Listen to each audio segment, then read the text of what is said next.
Okay, magandang araw sa inyo mga brothers. Bali, gawa tayo ng maikling video tungkol dito sa Supremo, no? Ito kasi motor na to, taga Angono Rizal to mga brothers. Ang biyahe nito, Matarik. Sa may bandang Copiras ang biyahe. Ngayon, yung lugar na yun, masyado po Matarik yun mga brothers. Shortcut yun, papuntang Thunderbird. Medyo hirap po mga motor doon at kinatatakutan yung lugar na yun. Ngayon, ang stock nito dati, ano yung stock? 1451 ay hirap siya. Primera mga brothers. Pero nung simula po na pinalta natin ng 520 na 1242, hindi na hirap yung kanyang motor mga brothers dito sa Supremo na to. Ito yung ating may-ari na motor na to. Alam mo, sabi mo boss, sa 1242 na niligay natin?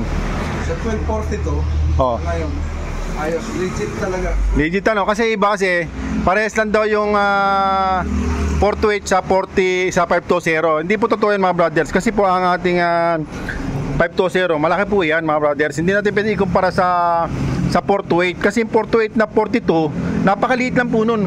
Ganito lang kalaki, no? Yung 42 halos ganyan lang kalaki, pero ito ang laki nito 42. Ayan mga brothers. Ngayon ito segunda tresera, nakakakit na po dun sa may bandang Copiras, sa may bandang Angono mga brothers, kasi doon ang biyahe nila eh.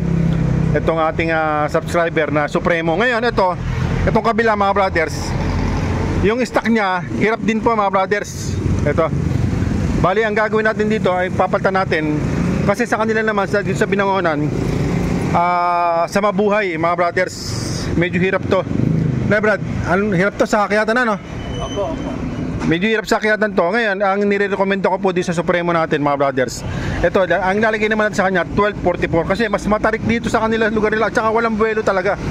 Ngayon, ang pasero nila punuan, minsan 5, 4, 6. Ngayon, masyadong matarik na walang buwelo. Kaya sa mga may Supremo mga brothers, suggest ko lang sa inyo, pwede kayong gumamit itong 12x44 o kaya 12x42 o 41 mga brother. Depende sa lugar, pero pinaka ano nyo po 41 hanggang 44 mga brothers ng Supremo. Ito malaki kasi ano nito mga brothers. O ikukumpara natin sa 428. Subok na po yan mga brothers sa mga kargahan. Ngayon sa mga nagsasabi sa atin na parehas lang daw ang takbo nung 428 tsaka 520, malaki po pagkakaiba niyan, kasi yung 44 ng 428 ganyan lang kalaki, no?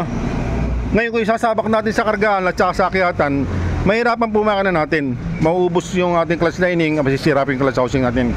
Kaya sa mga may Supremo 150 mga brothers, suggest ko lang sa inyo 1244 kaya 1241 o 42. Okay? Ayan mga brothers.